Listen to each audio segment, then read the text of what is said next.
Once the sun starts setting, the shops start closing. But in a lot of ways, that's when the fun really gets started. The food down here is really good.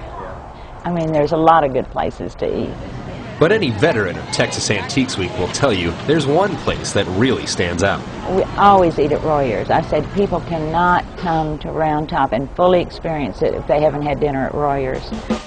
For those in the know, Royer's Round Top Cafe is a Texas Antiques Week tradition. Bud speaking. Bud Royer, known as the Pie Man for his world-famous pies, runs the cafe and corrals the huge dinner crowds during the show. We've been here since mid-'87. It was a time when the whole economy in Texas and Houston particularly had crashed because of the oil business. We had no money, we were broke. We took over the bank payment and $200 in the till, and we had to make a living from day one. It was the grace of God we're here.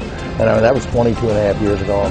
Despite that rough beginning, and running a restaurant in a town with fewer than 100 people, Royers has become a huge success, due in large part to pie. When we took the cafe over, there was a sweet dear woman here named Garda Siptek who brought 2 pies a week up here, an apple pie and a buttermilk pie. And eventually she just didn't want to do it anymore.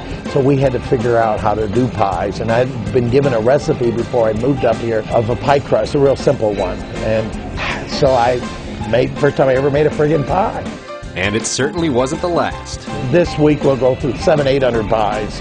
Normal weekend we'll go through about 150-200 pies. But Royers is no one-trick pony. Pies are just a dessert, after all. These people are lined up for a chance to sink their teeth into one of Bud's amazing gourmet meals. It's our OMGs on our menu, the oh my gods. You know, the grilled pork tenderloin with a peach and pepper glaze, and Micah snappers, a fresh snapper topped with shrimp, sauteed in a white wine olive oil with fresh basil, tomato, romano, and garlic. The grilled quail is wonderful, and then we do a grilled rack of lamb with a lemon garlic basil dipping sauce. And then the great steak is, people name their kids after that steak. It's a center cut filet. We don't cook beyond medium. You cut it with a fork and it rings around Ruth Chris Sullivan and Morton's. And of course, the appeal of Royers extends well beyond the menu.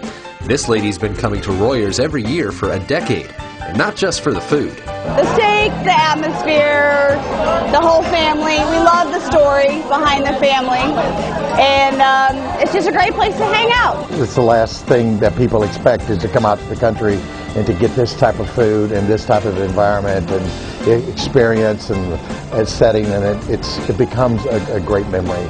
Like most of the permanent residents of these tiny towns in Texas, Bud really enjoys the chance to meet all of the new people that come out for the show. And of course he enjoys all that extra business they bring with them. We can't live without it. And the show has enabled us to stay here. This is such an aberration. This is twice a year. It's 10 to 12 days long. We do almost 20% of our year's business during this time here. And we're very fortunate for that. To watch this thing grow is just like an experiment in capitalism. As far as the cafe goes, the food and service is our product. And we're in the people business, taking care of people. And our joy this week is seeing dealers and people that we see twice a year for the last 20 years. And that makes it worthwhile.